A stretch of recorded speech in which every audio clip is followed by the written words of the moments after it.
In the kingdom of Allura, there lived a beautiful but crippled princess named Nara.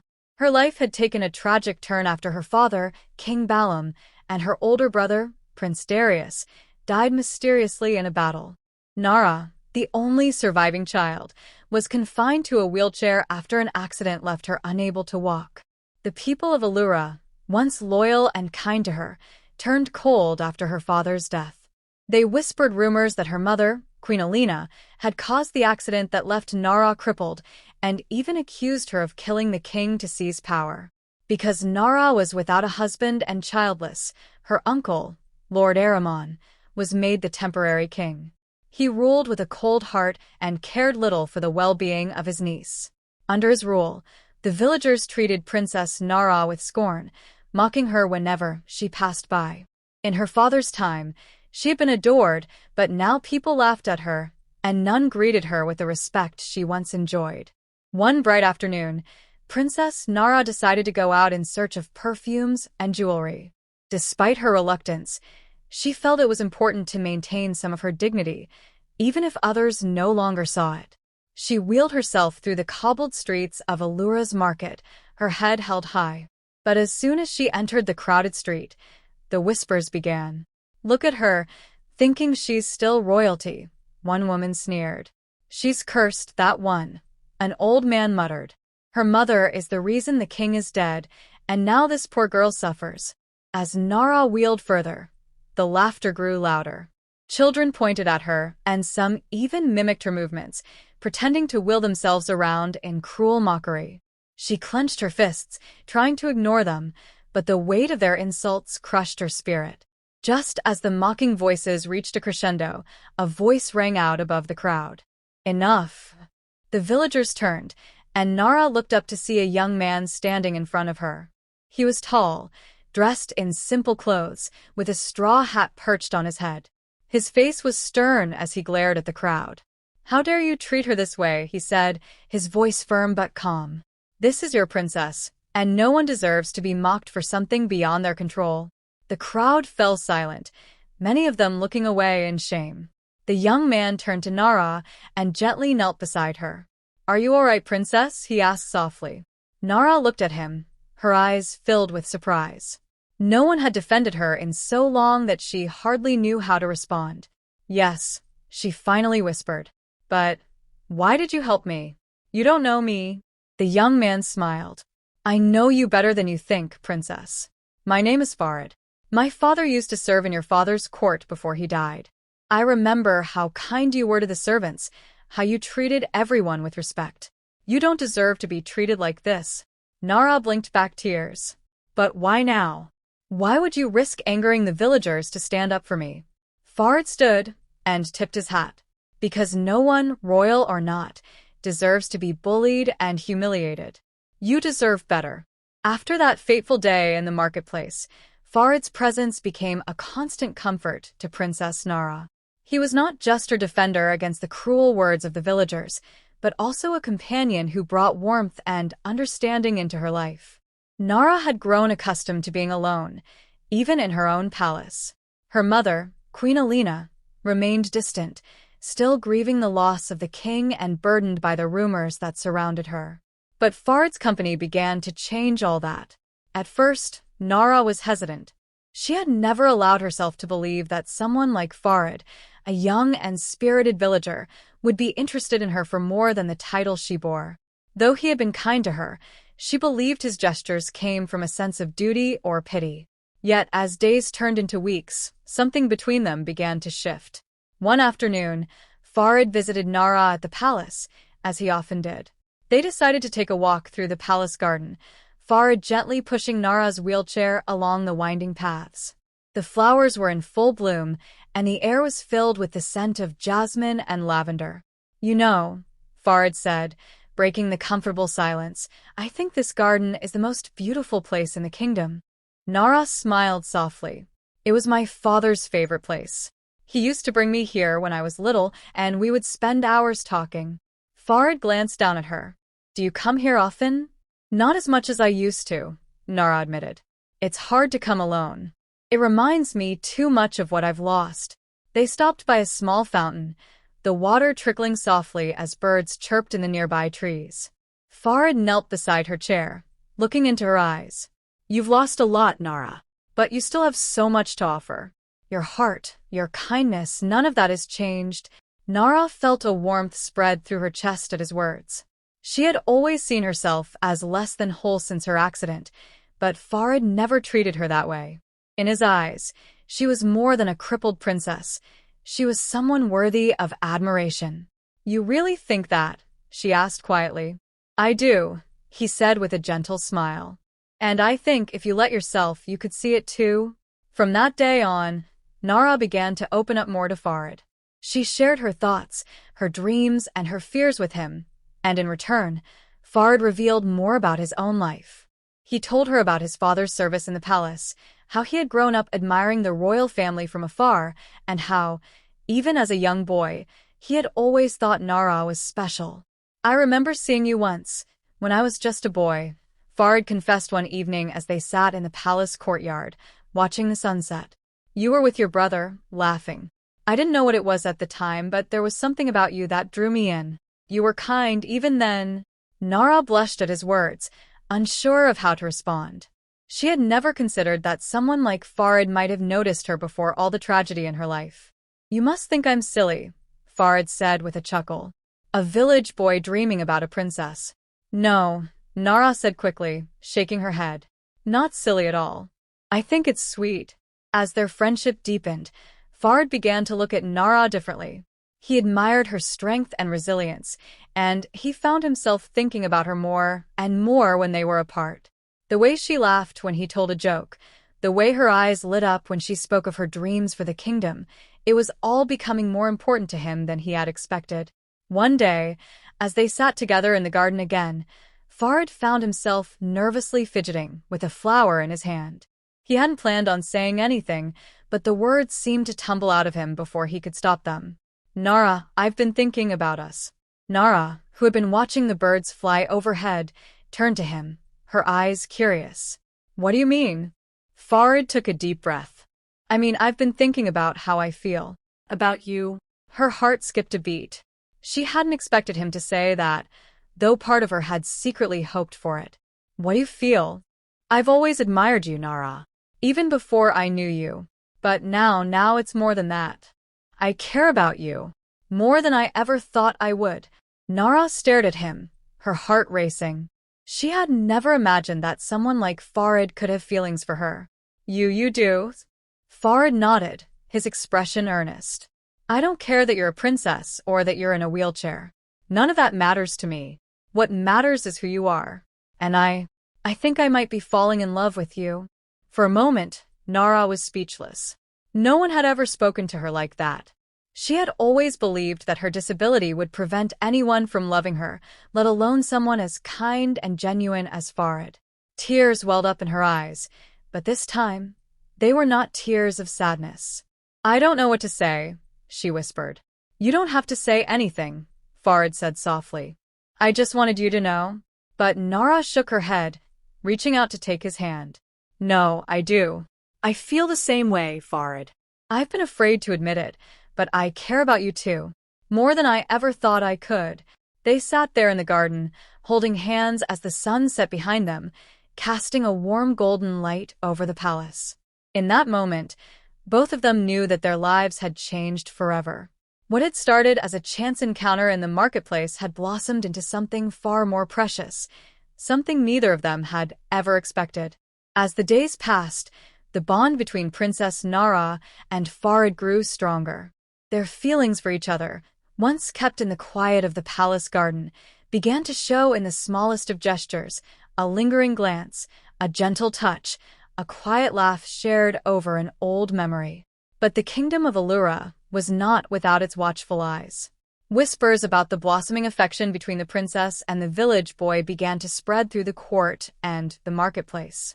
It wasn't long before the rumors reached the ears of Lord Aramon, Nara's uncle, who had been ruling as the temporary king. His face darkened with jealousy and anger as he learned of the bond between his niece and Farid. He had plans of his own for the throne, and they didn't involve Nara being in a position of strength, let alone with the loyalty of someone like Farid by her side. The idea that the princess, crippled as she was, might find love and support threatened everything he had schemed for. One evening, Lord Aramon summoned his most trusted advisor, a cunning man named Malric, to his private chamber. "We need to put an end to this nonsense," Aramon growled, pacing the room. "That boy is turning the people's hearts toward her. They've forgotten her weakness and see her as some sort of symbol of hope." Malric, whose loyalty was as twisted as his schemes, nodded slowly. "The villagers are easily swayed, my lord. They look for heroes in unlikely places. But it can be undone." Aramon stopped, his eyes narrowing. "What do you suggest?" Malric leaned forward, his voice dropping to a whisper. "We must find a way to discredit her. Make the people doubt her worth once more. But more importantly, we must remove Farid from the picture." "How?" Aramon asked, intrigued but cautious. "There's a way," Malric said, his voice dripping with malice. "Farid's father served under your brother, the late king, yes?" Aramon nodded impatiently. "What of it?" "I've heard whispers about his father's death. Some say it wasn't an accident, that there was a traitor in the court who had a hand in it. What if we plant the seed that Farid's family was involved in your brother's demise? A little doubt can go a long way, and if the people believe he's linked to the king's death, they'll turn on him. And on her." Aramon's eyes gleamed with dark satisfaction. "Yes. If the people think Farid is a traitor, Nara's reputation will be ruined. And without him, she'll be left vulnerable once more." The plan was set in motion. Within days, rumors began to circulate throughout Allura. The whispers were subtle at first, questions about Farid's father, doubts about his loyalty to the royal family. It wasn't long before those whispers became full-blown accusations. "Nara's champion, that Farid," one man said to his neighbor in the market. "I heard his father was in league with the king's enemies." "You don't say," the other replied. "I've always thought it strange, the way he's wormed his way into the princess's heart." The rumors spread like wildfire. The villagers who had once admired Farid's courage now looked at him with suspicion. Nara, sensing the change in the air, grew worried. She could see the tension in Farid's eyes, the way people avoided him when he walked through the streets. One evening, Farid came to the palace, his face grim. Nara was waiting for him in the garden, as she always did, but tonight, there was a heaviness between them. "Farid, what's wrong?" she asked, her voice laced with concern. He sighed, running a hand through his hair. "It's the rumors, Nara. People are starting to say that that he was responsible for your father's death." Nara's heart sank. "That's impossible. Your father was loyal to mine. These are just lies, meant to divide us." "I know that," Farid said, his voice tightening with frustration. "But the people don't. They're turning against me, Nara. And I fear it's only going to get worse." Nara reached out and took his hand, her fingers trembling slightly. "We'll get through this, Farid. We'll find out who's behind these lies." But before Farid could respond, a shadow appeared at the edge of the garden. It was Malric, Lord Aramon's advisor. He stepped forward, bowing slightly. "Princess Nara, Farid," he said, his voice smooth and unctuous. "I apologize for the interruption, but I bring news. The council has requested an urgent audience with you both." Nara frowned. "Why? What is this about?" Malric's eyes gleamed in the fading light. "It concerns the rumors, Your Highness. The council wishes to conduct an investigation into Farid's father's involvement in the late king's death." Nara's breath caught in her throat. "An investigation? This is ridiculous." "I agree," Farid said, stepping forward. "But I'll face it, Nara. I have nothing to hide." Malric bowed again, though there was something sinister in his smile. "Very well, I shall inform the council of your willingness to cooperate. But, Princess, I must warn you, if the investigation finds any wrongdoing, it could tarnish the royal family's name as well.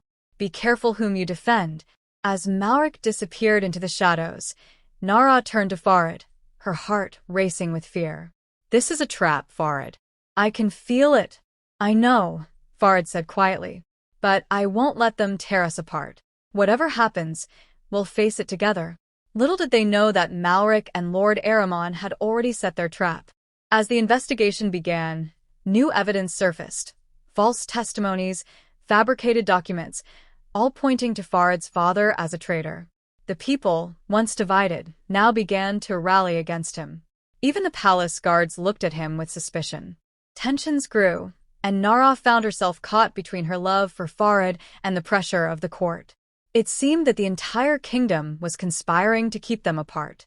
And as the council prepared to deliver its verdict, a dark secret from Nara's past threatened to resurface, one that could shatter everything she had built with Farid. The truth behind her father's death and her own accident was more dangerous than she ever imagined. And the person responsible was closer than she realized. The day of the council's decision arrived, and the air in Allura was thick with tension. The palace courtyard was crowded with villagers, nobles, and guards, all eager to hear the fate of Farid. The accusations against his father had spread far and wide, and now, even those who had once cheered for him began to distance themselves, unsure of his innocence.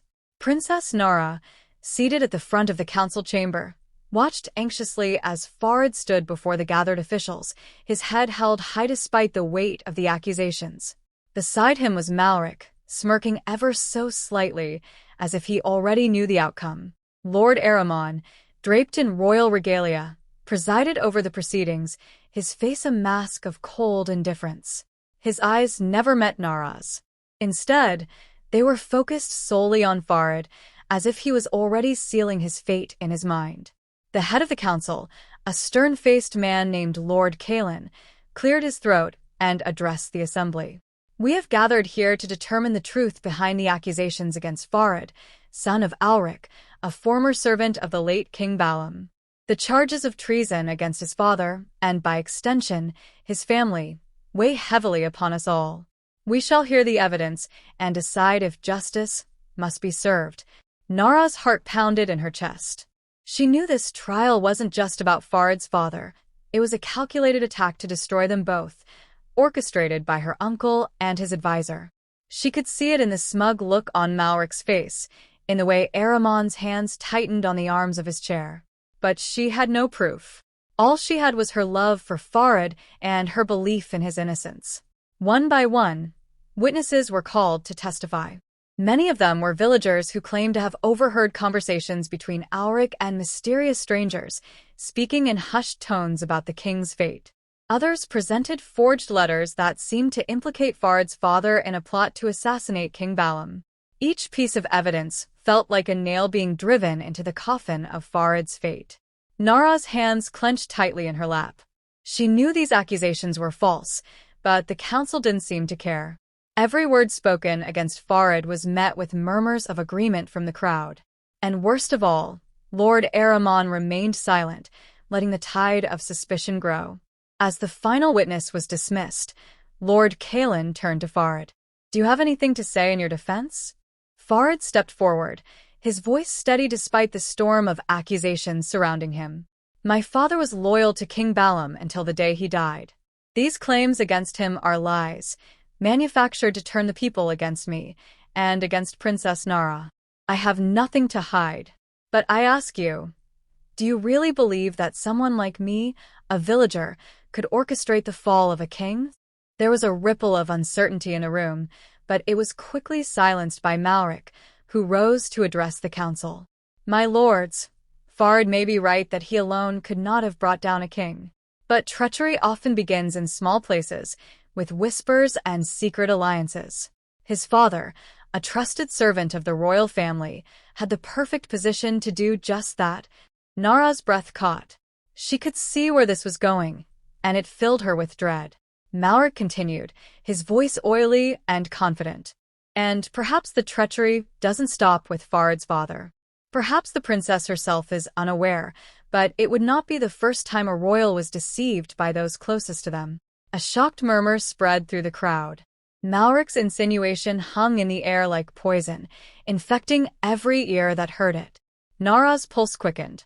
She glanced at Farid, her heart aching with fear for him, and for herself. Malric turned to Lord Aramon, bowing slightly. "My lord, I propose that the council take further steps. If we are to uncover the full truth, we must question the princess as well."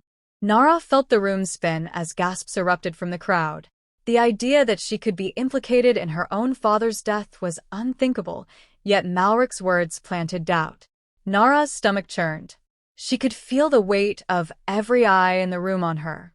Lord Aramon raised his hand, silencing the commotion. His face was a mask of neutrality, but Nara could see the gleam in his eyes.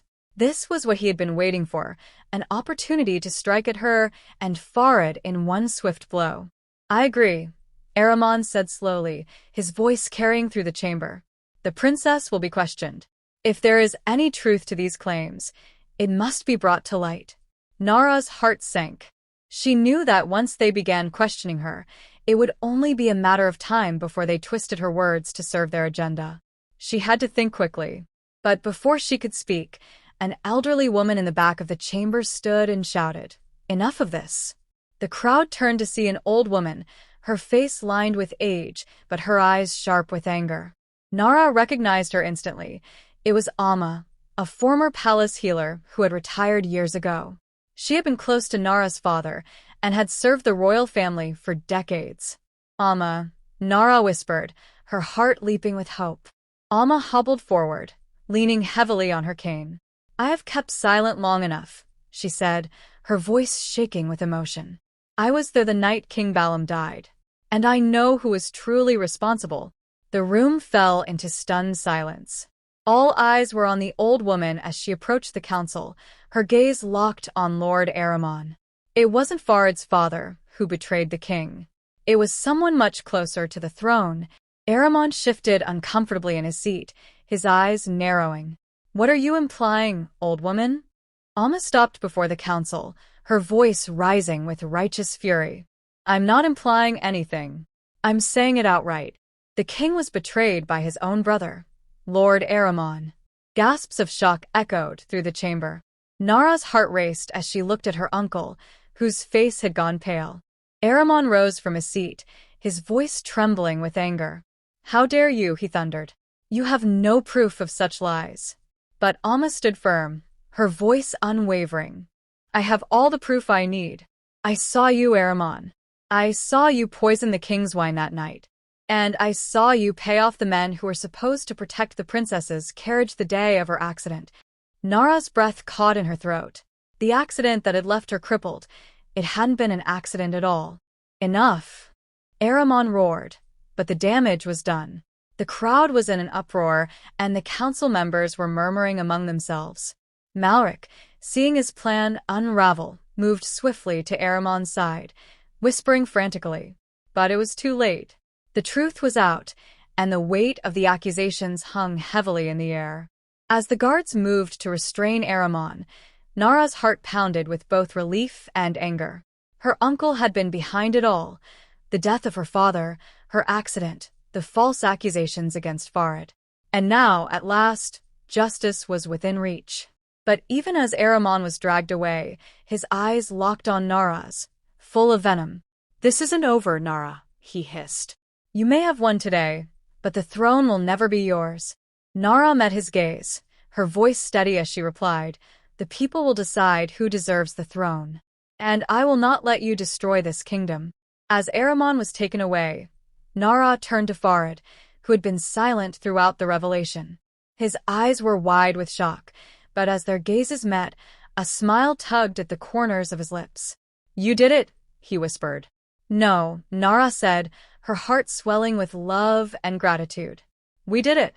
Together." But even as the sun began to set on that tumultuous day, Nara couldn't shake the feeling that the storm was not yet over. Her uncle's final words echoed in her mind, a warning of the dark forces that still lingered in the shadows of the kingdom. Forces that would stop at nothing to take back what they believed was theirs. For now, she and Farid had won. But the real battle for Allura had only just begun. In the weeks that followed, the kingdom of Allura found itself in a delicate state of transition.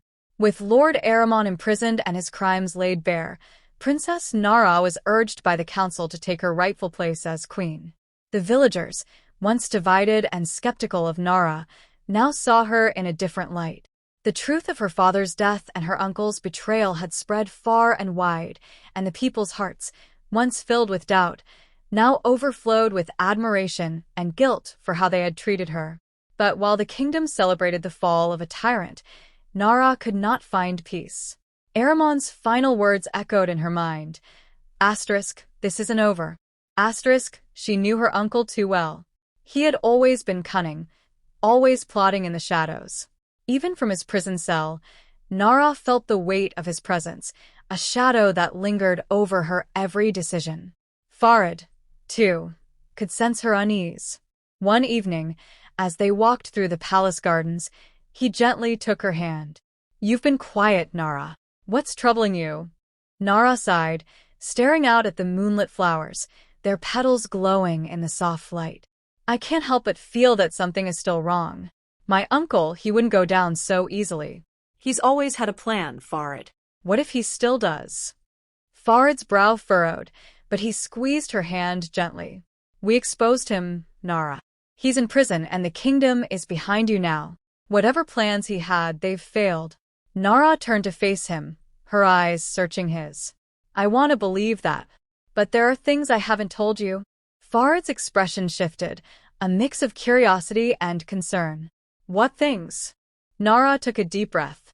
"Before my father's death, he spoke of something dangerous that Ahriman might try to use if he ever became desperate. My father called it the Obsidian Oath. It's a forbidden pact, an ancient magic tied to the bloodline of our family. It grants the one who binds themselves to it immense power, but at a terrible cost. My father told me that only someone of royal blood could invoke it, and he feared Ahriman might seek it out." Farid's eyes widened. "And you think Ahriman?" "I don't know," Nara admitted, her voice trembling. "But if he knew about it, if he's desperate enough, I fear he might try to use it to escape, or worse, take back the throne." Farid's face hardened with resolve. "Then we need to stop him before he can. We need to find out if the Obsidian Oath is real, and if it is, we need to destroy it." Nara nodded, her mind already racing with possibilities. "There's only one person who might know more about it. My father's old advisor, Aldrich. He was the kingdom's historian and studied the ancient texts. But he vanished after my father died, and no one has seen him since." "Do you know where he might be?" Farid asked. Nara hesitated. There were rumors that he went into hiding in the Darkwood Forest, beyond the northern borders. It's a dangerous place, filled with creatures and remnants of old magic. But if anyone can help us, it's him. Farid's grip on her hand tightened. "Then we'll go together. We'll find Aldrich and make sure Ahriman can't use this magic against you, or the kingdom." Nara's heart swelled with gratitude for Farid's unwavering support. "Thank you," she whispered, her voice soft. "I don't know what I'd do without you." "You'll never have to find out," Farid replied with a smile, though a flicker of concern passed through his eyes. The journey to Darkwood Forest was long and perilous. Nara and Farid traveled with a small group of loyal guards, but as they ventured deeper into the forest, the eerie silence and oppressive darkness began to weigh on them. The trees towered overhead, their twisted branches like skeletal hands reaching toward the sky. The ground was uneven and treacherous, and strange sounds echoed through the trees, whispers carried by the wind, the soft rustle of unseen creatures moving in the shadows. Despite the dangers, Nara pressed on, determined to find Aldrich and learn the truth about the Obsidian Oath. After days of travel, they finally arrived at a secluded clearing deep within the forest. At the center stood a crumbling stone tower, half hidden by ivy and moss. This was where Aldrich was said to have taken refuge. As they approached the tower, the door creaked open, and an old man with a long gray beard and piercing blue eyes stepped out. He looked frail, but there was a sharpness in his gaze that suggested he had not lost any of his wisdom. "Princess Nara," he said, his voice gravelly with age. "I had a feeling you would come." Nara was taken aback. "You knew I was coming?" Aldrich nodded slowly. "I've been watching from afar, keeping an eye on the kingdom. I know why you're here." "Then you know about the Obsidian Oath," Nara said, her voice urgent. "I do," Aldrich replied. "And if your uncle seeks it, then the kingdom is in grave danger." Farid stepped forward. "How do we stop him? How do we destroy the oath?" Aldrich's face darkened. The obsidian oath cannot be destroyed. It is bound to the royal bloodline, and once invoked, it cannot be undone. But there may be a way to prevent Ahriman from using it. The oath requires a vessel, someone of royal blood who must willingly bind themselves to it. If Ahriman has already made the pact, he will need to sacrifice something of great value, his own soul or the life of another. Nara's blood ran cold. He would sacrifice me, wouldn't he? Aldrich nodded solemnly. If he cannot bind himself to the oath, he will attempt to use you as the vessel. You are the last surviving member of the royal family, after all. The weight of Aldrich's words settled over them like a dark cloud. Nara knew now why her uncle had been so determined to discredit her, why he had plotted against her and Farid. He had always intended to use her as the final piece in his twisted plan for power. We have to find him, Nara said, her voice steady with determination. Before he completes the ritual, Aldrich's eyes glinted with a mixture of hope and fear. There is one way to stop him, but it will require great sacrifice, Princess. Nara met his gaze, her heart heavy with the weight of her decision. Tell me what I must do. As Aldrich began to explain the dangerous path ahead, Nara felt a growing chill creeping into her bones. His voice was calm, yet the weight of his words pressed down on her like a heavy storm cloud. The only way to stop the obsidian oath, Aldrich began, is to claim it for yourself before Ahriman can. The ritual is perilous, and it will bind the power of the oath to you. But to do so means accepting the darkness that comes with it. The power is immense, but it consumes. It corrupts. Nara's heart pounded. The enormity of what Aldrich was suggesting overwhelmed her. You mean, I would have to make the same pact? Yes, Aldrich said softly. But you would be able to control it, stop Ahriman from using it for his evil ends. However, once the oath is bound to you, it can never be undone. You will bear its burden for the rest of your life. Farid's eyes widened in horror. No. Nara, you can't. We'll find another way. Nara's mind raced. Was this truly the only option? She had fought so hard to reclaim her place, to protect the kingdom and her people. Now, she was faced with an impossible choice. Claim a power that could save Allura but might also destroy her from within, or risk letting Ahriman complete the ritual and bring untold chaos upon the realm. I can't let him win, Nara whispered, more to herself than anyone else. If Ahriman gets the oath, the kingdom will fall. Farid stepped in front of her, his hands on her shoulders, his eyes fierce. But what about you, Nara? What will this do to you? I won't lose you to some ancient curse. Not after everything we've been through. Nara looked into his eyes, her heart torn between her duty and the love she had found with Farid. If I don't do this, we lose everything. I won't let my father's kingdom fall into darkness. Farid's grip on her tightened, his voice shaking. There has to be another way. I can't, he faltered, his voice dropping to a whisper. I can't let you sacrifice yourself like this. Aldrich's voice interrupted, firm but kind. Princess, I understand the fear that grips you both. The oath is a terrible thing, but it is also the only way to stop your uncle.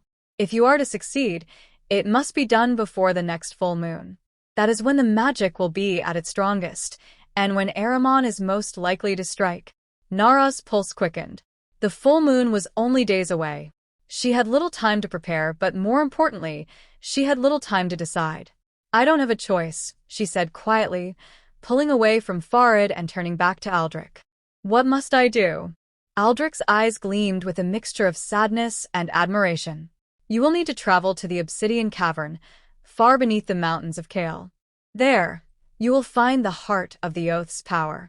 You must enter the cavern alone, face the trials within, and bind the power to yourself before Ahriman can.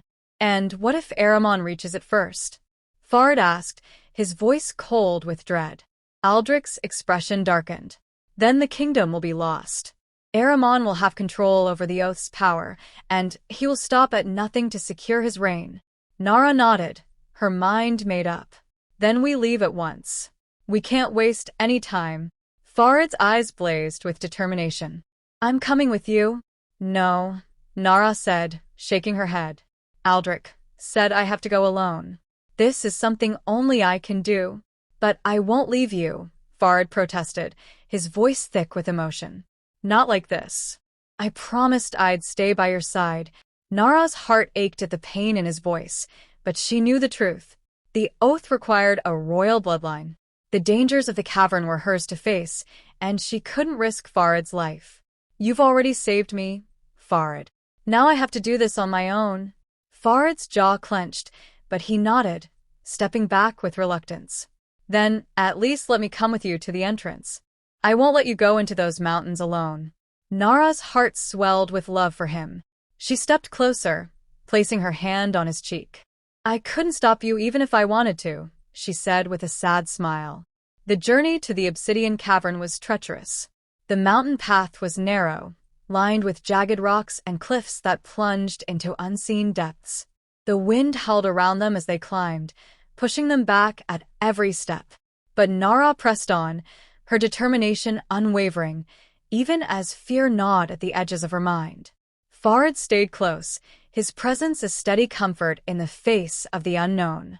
Every now and then, he would glance at her, his eyes filled with worry, but he said nothing. He knew the weight of her decision, and he respected it, even if it tore him apart.